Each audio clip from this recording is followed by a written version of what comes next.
So this video is going to help you stop over whipping the ball and help you slap it in the far post with pace and power.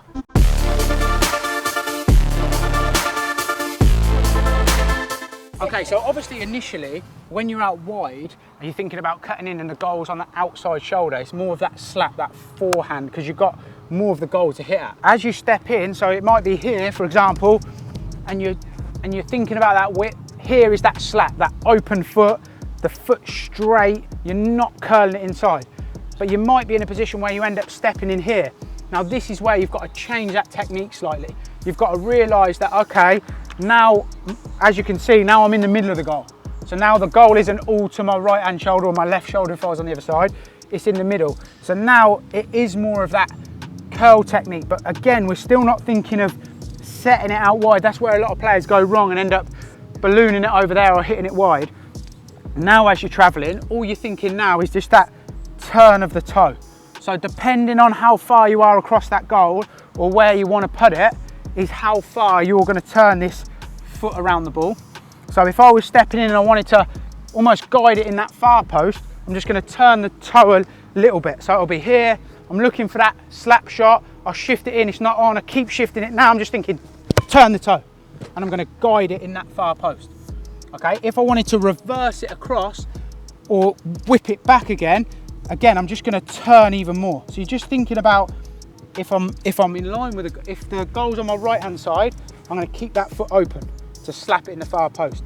As I travel, I'm just thinking, okay, I just need to turn the ball, depending on where I want to put that ball. And if you can keep that focus as you're stepping in to the pitch and you know your technique, you can almost be, it's like meditation as you're stepping in, you know you're focused on that initial part of the technique, the end product will come.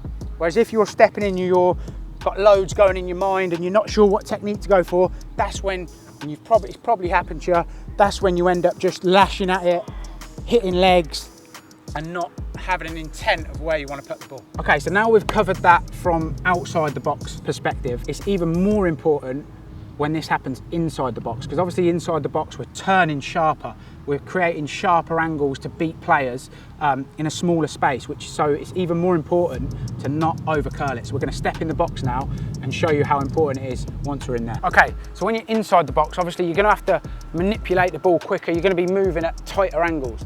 Okay, so say I'm in the box, the first step is we need to get the ball on a backwards angle. So whether it's a little cut, whether it's a little chop, whether it's just a drop of the shoulder, what we don't want to do is shift the ball straight, because that's going to allow defenders to get their legs out, block it. So the first thing is, can I work on little backwards angles, back towards, like I'm traveling outside the box.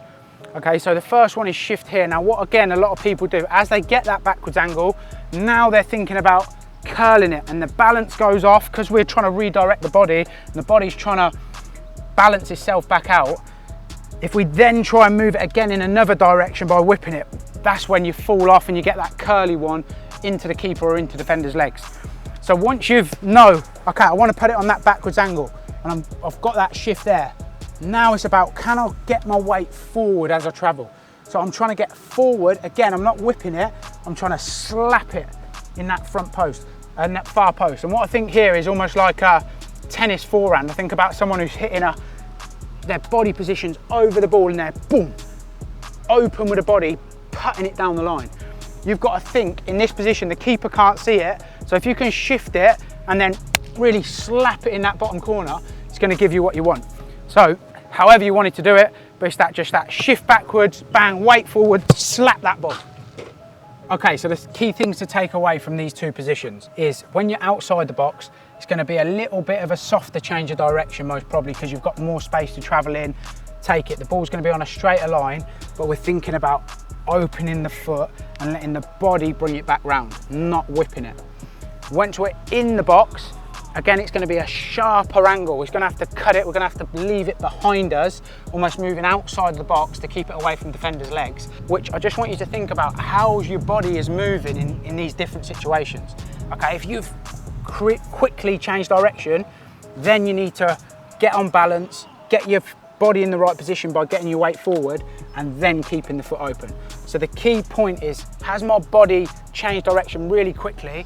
Therefore, I need to compensating my technique so it doesn't end up in the middle of the goal.